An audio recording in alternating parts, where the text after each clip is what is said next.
Lifetime, live խաղադրույքից live խաղարկություն։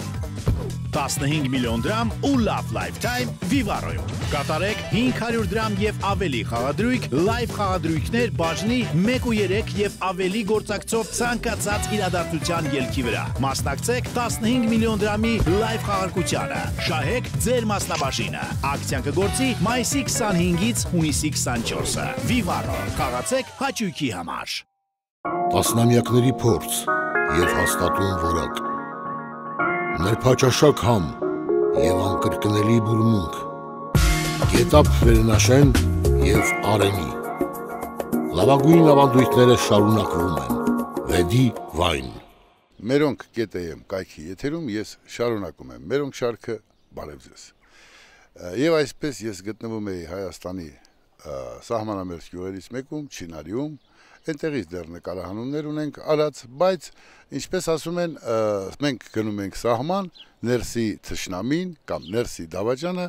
որոշում է, որ ինքը պիտի մեր երկրում այս երկրում մի բան փոխի, գա իշխանության։ Սրանց մտահոգությունը սոսկ իշխանությունն է եւ ոչ երբեք հայրենիքը։ Դրանք տարբեր բաներ են։ Բայց ես նշումներ եմ ինձ մոտարել, որպեսզի ոչինչ չմոռանամ։ Դավաճանների մասին այսօր պիտի խոսենք կամ դավաճանության մասին, որ որոշ մարդիկ մեծ հաճույքով անում են եւ դա նրանց համար կենցաղ է դարձել։ Գանք պատմությունից, պատմության դասերը բազմաթիվ են, սկսած հայր Մարտպետից մինչև Արտաշես Գեղամյան։ Բոլոր դավաճանները ամեն ինչ անում են ազգը փրկելու անվամբ։ Բայց մի քիչ պատմությանը զոր տանք։ Նապոլեոն Բոնապարտը հայտնի զորավար էր։ Հայտնի զորավարին բոլորը գնահատում էին, նա դեռևս կայսր չէր, թե թագավորական ընտանիքը, որ իր զորավարն է հույս ուներ նրա վրա, եւ թե ընդդիմությունը, ովքեր որոշել էին, որ երկրում բան պիտի փոխեն։ Եկավ պահը, Նապոլեոն զորավարը Բոնապարտը մի ուրեմն արտահայտություն հնչեցրեց, երբ բոլորը սպասում էին վերջինիս վճռական խոսքին, ասաց. «Դուք ես ինչ արեցիք Ֆրանսիայի հետ»։ Ասաց եւ այդ հարցը օդում կախվեց եւ դա դարձավ այն սկիզբը, որ հետո իհարկե ինչ որ իմաստով Ֆրանսիան դարձավ աշխարհահռչակ երկիր, ինչ որ իմաստով մեծ կործանում ու ավերներ ունեցավ։ Այ հիմա այդ հարցը որոշ պսպղուն մարդիկ որոշել են կախեն ու ասեն, «Էս ինչ արեցիք Հայաստանի հետ»։ Եվ այդ մարդիկ իրենց թվում է, թե իրենք այս աշխարհի փրկիչներն են, որ իրենք են միակը։ Եթե մարդուն անընդհատ ասես, որ այ դու լավն ես, հանկարծ ու այսպես մնում են այդ երևույթի տակ, պատկերավոր ասած։ Ես ուզում եմ մի անեկդոտ պատմել ձեզ, մեկը բաժանվում է կնոջից եւ այդ ընթացքում դատավորն ասում է. «Լսիր տղա, ինչու ես բաժանվում քու կնոջից»։ Ասում է. «Գիտեք ոնց ասեմ, իմ կինը բարոյական որակից զուրկ է, այն 3 տարանիներից է»։ Այս դատավորն ասում է. «Լսիր տղա, ձայնդ կտրի, այդ բարոյական որակից զուրկը այդ 3 տարանին իմ կինն է, ընկեր դատախազի կինն է, տո փաստաբանի կինն է, տո քո կինը դրանից էլ այն կողմ է, բեթար է, քո կինը համաշխարհային է»։ Հիմա այն մարդիկ, ովքեր իրենց ամբողջ կյանքում համաշխարհային են եղել դավաճանության իմաստով, այսօր որոշել են ասպարեզ դուրս գալ եւ հայտարարեն, որ երկրին նոր տեր է պետ։ Ինձ քննադատում են շատ հաճախ, որ ես Լևոն Տեր-Պետրոսյանին չեմ քննադատում կամ քիչ եմ քննադատում։ Ասեմ, անկեղծ չեն, երբ տեղը եկել է կադրային քաղաքականության էսի մասին, ես իմ կարծիքն ասել եմ բավականին կոպիտ։ Բայց ես ուզում եմ հիշեցնել 2008 թվականին, երբ Լևոն Տեր-Պետրոսյանը հանրահավաքների շարքը սկսեց, երբ ընտրությունները կեղծեցին Քոչարյան Ռոբերտն ու Սերժ Սարգսյանը, Թշնամին հարձակվեց սահմանների վրա եւ ինչ ասաց Լևոն Տեր-Պետրոսյանը, ասաց. «Ես հենց հիմա իմ կողմնակիցներին կոչ կանեմ դադարեցնել այս շարժումը եւ մենք պիտի միակամ լինենք անգամ այս գործող, այս ստոր գող իշխանության հետ, քանզի երկիրը վտանգել չենք կարող»։ Այ հենց դրա համար ես այս երևույթը գնահատում եմ։ Չեմ կարող չգնահատել։ Ավելին, 16 թվականին, երբ հարձակում եղավ մեր սահմանների վրա, ապրիլյան օրերի մասին է խոսքը, ես որ ում հանդեպ հարձակումներից սկսած, գործազրկությունից, տնազրկելուց սկսած Փեսամիշիկներն ու Սերժիկ Սարգսյանները իրականացրեցին, տարբեր հանցակներ ընդհոբ միջև մահապործ, ես բարձրաձայնեցի, որ պիտի կանգնենք գործող իշխանության կողքին, քանզի երկրի խնդիր է։ Ինչ որ մի երկու խամաճիկ տգետների մասին չի խոսքը, երկրի մեր պետության խնդիրն է։ Ես կարծում եմ սա միակ ճշմարիտ դիրքորոշումն է։ Եվ հիմա երբ Տեր Պետրոսյանը խոսեց, որ ախր իշխանությունները կռիվ են տալիս եւ այս պատերազմը, որ մեզ կորոնավիրուսն է հայտարարել, այդ ժամանակ չկանգնել գործող իշխանության կողքին, դա դավաճանություն է, հանկարծ արժան, անարժան ամեն մեկը փորձեց Տեր Պետրոսյանին դասեր տալ։ Այնպես ասում են, ինչ իմանաս էլ ով է սա։ Եվ այսպես մարդիկ, ովքեր իրենց կյանքում, բացի թալանելուց, բացի ռեժիմին ծառայելուց սեփական միտք չունեցող արարածները այսօր որոշել են, որ երկրում ամեն ինչ վատ է։ Ուրեմն խոսքը սպասպաղում բաների մասին է, ինչպես արդեն ասացի, ամեն սպասպաղում բան չի, որ ոսկի է։ Սկսենք Գագիկ Ծառուկյանից։ Գագիկ Ծառուկյանը մեծ հաշվով բացարձակ գործ չուներ քաղաքականության հետ, չպիտի ունենար։ Գուցե լավ, այսպես ասած, գործարար է, բիզնեսմեն է, ուրեմն նա պիտի զբաղվեր իր բիզնեսներով։ Սա էր Գագիկ Ծառուկյանի առաքելությունը, բայց Քոչարյան Ռոբերտը եւ Սերժ Սարգսյանը այս մարդուն դարձրեցին քաղաքական գործոն։ Ինքն իրենից մի բան չի ներկայացնում, ես սա վիրավորելու համար չեմ ասում, որպես քաղաքական մտքի, այսպես ասած, տեր չկա, Գագիկ Ծառուկյանը իր շուրջը հավաքեց մարդկանց, ովքեր կարող են եւ փողով խոսել, եւ չգիտեմ, հովանավորությամբ խոսել, պատրաստ են ծառայել ու ծառայել։ Եվ ահա այս մարդկանց հավաքել էր Գագիկ Ծառուկյանը եւ ասաց, որ իշխանությունները բոլոր ասպարեզներում ձախողել են, նրանք պիտի գնան, պիտի հեռանան։ Չգիտես, լաս թե խնդաս։ Մաղթենք, որ Գագիկ Ծառուկյանը զբաղվի իր գործով։ Ըստ էության Գագիկ Ծառուկյանը հայտ ներկայացրեց քաղաքականությունից դուրս գալու։ Պարզապես որոշեց, որ դա պիտի աղմկոտ անի։ Լավ կանի Գագիկ Ծառուկյանը, որ այլևս չզբաղվի քաղաքականությամբ, դա նրա գործը չի։ Եվ ուրեմն եթե կա օրենքից դուրս արած հանցանքներ կամ զանցանքներ, այդ զանցանքների համար թող պատասխան տա, այն ինչ օրենքով է, օրենքով թող իրեն լինի որպես գործարարի, այն ինչ օրենքով չի, թող հետ վերադարձնի բյուջե եւ շարունակի ապրել։ Եվ չմոռանա Գագիկ Ծառուկյանը, որ բարեգործությունը դա թաշկինակ չի, որ թափահարես։ Եվ երբ Գագիկ Ծառուկյանը թափահարում է, տանում է 2 ազատամարտիկի կամ 12-ին 2 տոպրակ է տալիս, նկարում կամ ծերանոցի ծերերին հաց է տալիս նկարում, հետո այդ անատամ ծամող մարդկանց ցուցադրում, դա ավելի քան պարկես չէ, դա նույնիսկ բարերարի գործ չէ, որ պարտադիր վերջում պիտի ասեն մեռնեմ Գագիկ Ծառուկյանին։ Եվ այս տեսակի մարդը կուսակցություն ունի, կուսակցության ղեկավար է եւ ինքը ոչ ավել ոչ պակաս ասում է, մենք 100%-ով իշխանությունը պիտի հրաժարական տա։ Եվ դա ասում է այն դեպքում, երբ երկիրը վտանգի առաջ է կանգնած, իրական վտանգի։ Իշխանությունների մասին դեռ կխոսեմ, բայց շարունակեմ։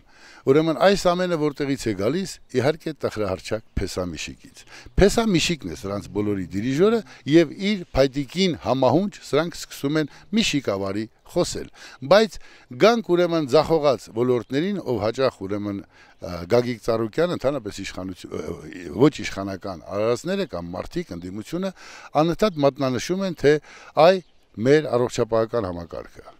Փեսամիշիկի հայրը թալանում էր տարիներ շարունակ առողջապահական համակարգը, հիմա որպես գող փախած է գտնվում է Ռուսաստաններում։ Առողջապահական համակարգում մեր երկրի էլիտա կոչվածները, սկսած Գագիկ Ծառուկյանից եւ մյուսներից, գնում էին Գերմանիաներում բուժվելու 30, 50, 150, 250 հազար դոլար արժողությամբ բուժումներ էին ստանում։ Նրանք ովքեր գործարար էին, փող ունեին, նրանք ովքեր էլիտա էին, նրանց փողերով էին գնում, բայց երբեք այստեղ չէին բուժվում։ Այստեղի հիվանդանոցները կազմակերպված էր այս խեղճ ու կրակ ժողովրդի կաշին քերթելու համար, փողեր առնելու համար, մի ժամանակակից տեխնոլոգիա անգամ չկա բերած։ Նոր սկսել են տեղ հասնել նմանատիպ տեխնիկաները, որպեսզի չգնան։ Սա էր ձեր արածը ու հիմա ասում եք ձախողել են։ Իսկ ինչի վրա պիտի, այսպես ասած, աչողեին։ Իհարկե ձախողման պատճառներ շատ կան, բայց դա չի արդարացնում իշխանությունը, բայց եկեք շարունակենք։ Այս դիրիժոր Փեսա Միշիկի ուրեմն փայտիկին համահունչ սկսել են խոսել տարբեր մարդիկ, որ այս իշխանությունները ոչ այլ ոչ պակաս Վովա Գասպարյանն է ձայն բարձրացնում, թե դուք պատկերացնում եք կայունություն մի արեք։ Ով Վովա Գասպարյանը խոսում է կայունությունից, այսինքն դավաճանությունից, այսինքն եղբայրասպանությունից։ Դա այն Վովա Գասպարյանն է, ում համաձայնությամբ հրանգով Ստրեչի ապեր մականունով մեկը ուներ հանցախմբեր, ովքեր դիմակավորված կարող էին մարդկանց ծետ ու ջարդ անել եւ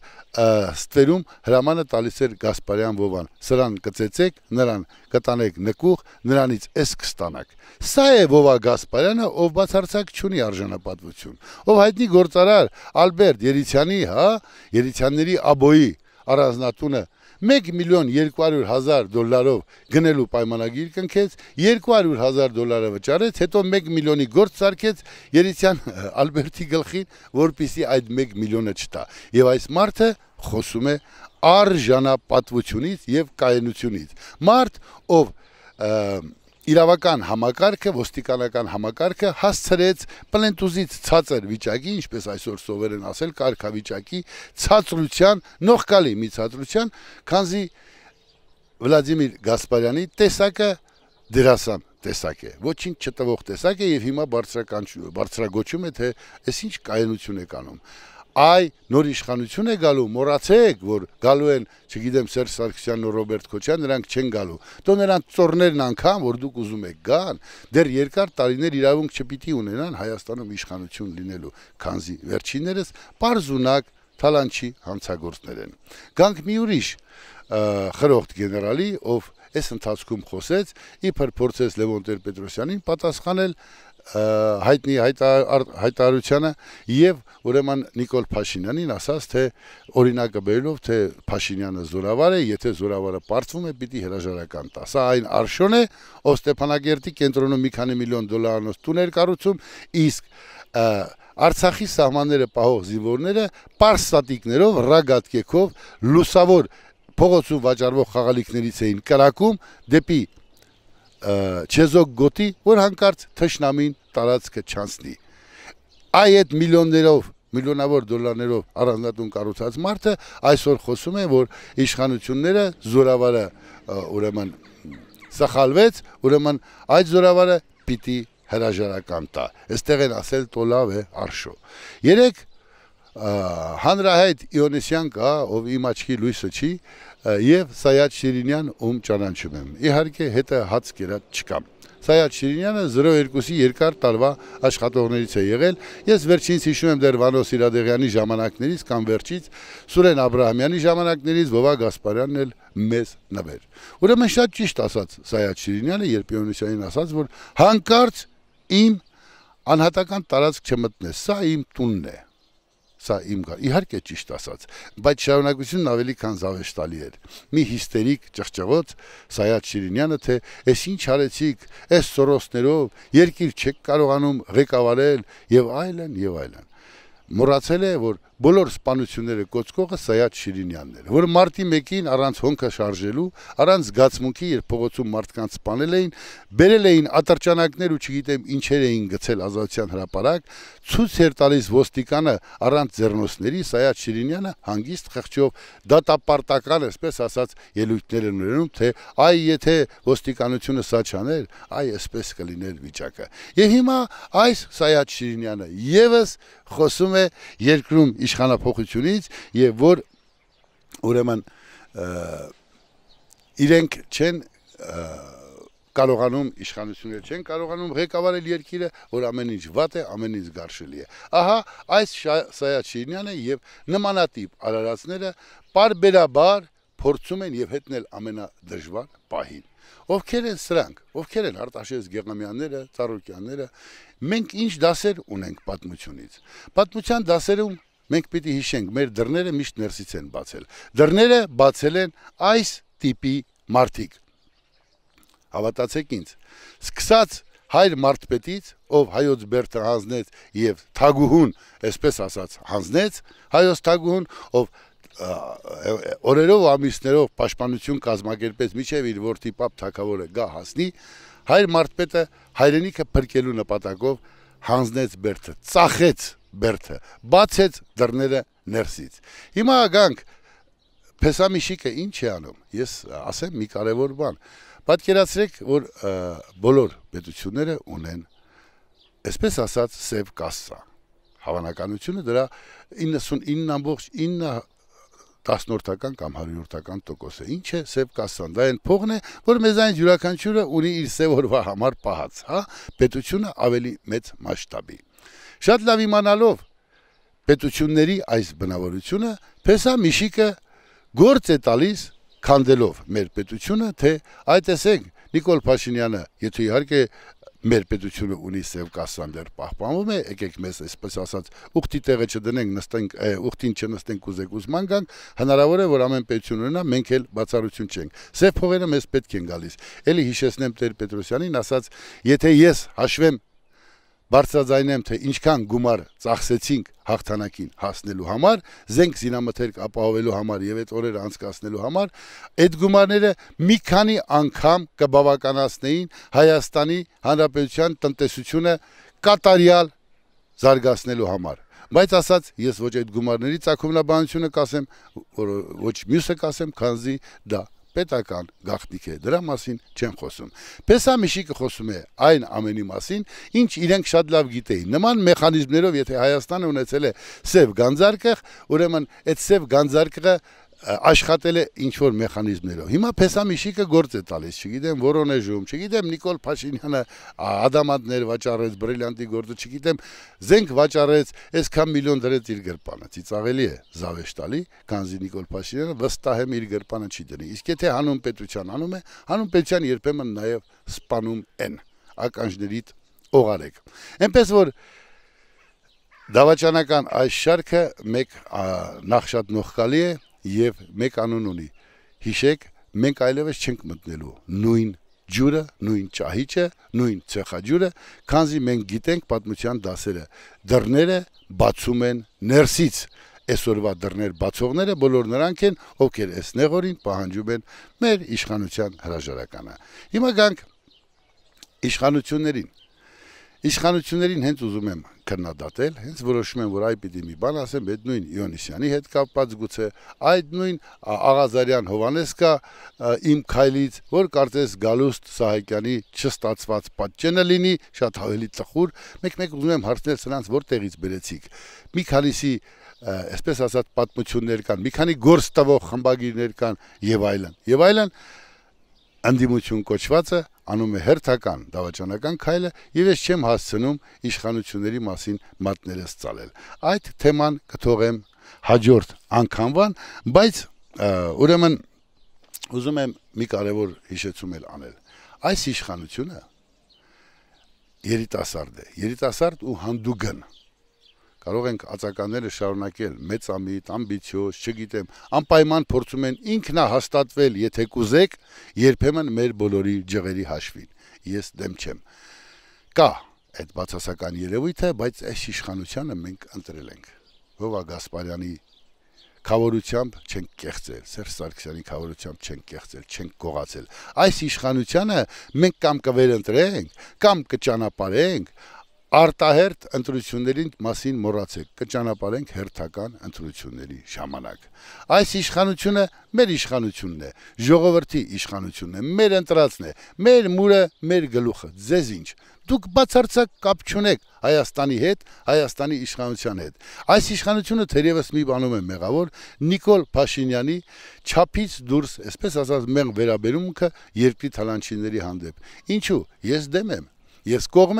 կողմեի, որպեսզի այդ բոլորին լցներ բանտերը իրենց թորներից սկսած միջև հայ ժողովրդից տարած գողոնը հետ չվերադարձնեին։ Բայց Նիկոլ Փաշինյանը արի տես, որ ավելի գուցե մեծահոգի գտնվեց, ոչ թե գուցե այլ մեծահոգի, մտածեց, որ մարդ են էլի, չէ, մարդ չեն, երկիրը թարանողը մարդ չի, եւ իշխանությունները պիտի ավելի կտրուկ մոտեցումներ դրսևորեն, քանզի այսպես շարունակել չի լինի։ Ինչպես հայտնի ֆիլմի Շարապովն էր ասում, գողը պիտի նստի բանտում եւ գողոնը պետք է վերադարձնի միջև վերջին կոպեկը։ Այնպես որ ձեր տեղը հանգիստ վեր ընկեք։ Մեկ էլ մի հիշեցում ու մի կարճ պատմություն։ այսօր ոտքի են ելել իլերում են քաղաքական, այսպես կոչված գանգերի, նաև որոշ կրվողներ, հա, իբր պատերազմ անցած տղերք։ Սամվել Բաբայանից մի պատմություն եմ ուզում պատմեմ։ Ասում է, ասացին, որ Երևանից տղերք են եկել, կրակում են, տանիքները կոտրվում են։ Զարմացած գնացի, ինչ պարզվեց, ասում է, պատկերացրեք, այստեղ հայկական գյուղ է, այն կողքը մի կիլոմետրից հեռու մի 1000 մետր են կողմ, ադրբեջանական գյուղ է, այստեղ նստած են Երևանից եկած անունները չեմ տալիս, իբր կրվողների բրիգադ, կրակում են 400 մետր կրակող ավտոմատով դեպի Թուրքի գյուղը, գալիս է ընկնում մեր գյուղի տանիքներին։ Սամվել Բաբայանը գալիս է նայում, ասում տղիկ էսի չեք անում, դե բա աղբեր, բա կրակում ենք, էլի Թուրքին, բան ասում է, լսի կատու կրասկա տվողներ, այստեղից կրակում եք, որ ինչ անեք, էլ չկրակեք, այդտեղից էլ մնաց այսպես թևավոր Ղարաբաղցու արած հայտարարությունը, թե երևանցի կատու կրասկա տվող են, բայց դա վերաբերում է այն որոշակի երևանցիքին, չակերտավոր իհարկե կրվողներին, իբր թե ովքեր այսօր կանգնած են այդ դավաճանական խմբի կողքը։ Հիմա ասեմ Սամվել Բաբայանի խոսքերով, այ կատու կրասկա տվողներ, հանգիստ վերընկեք ձեր տեղը։ Այլ ընտրանք չկա, դուք վերադարձ չունեք, իսկ մենք միայն հաղթել կարող ենք։ Ու մեկ էլ իշխանությունը կարող էր ավելի ազնիվ լինել։ Ինչ որտեղ գուցե ավելի անկեղծ պիտի լիներ ժողովրդի հետ եւ հայտարարեր, որ այս համավարակի դեմ որևէ ելք չկա։ Ձեր գիտակցության մասին է խոսքը։ Հենց սկզբից մենք ավելի թեթև կտանենք, բայց սա այլ թեմա է, մենք կհանդիպենք հաջորդիվ։ Ցտեսություն։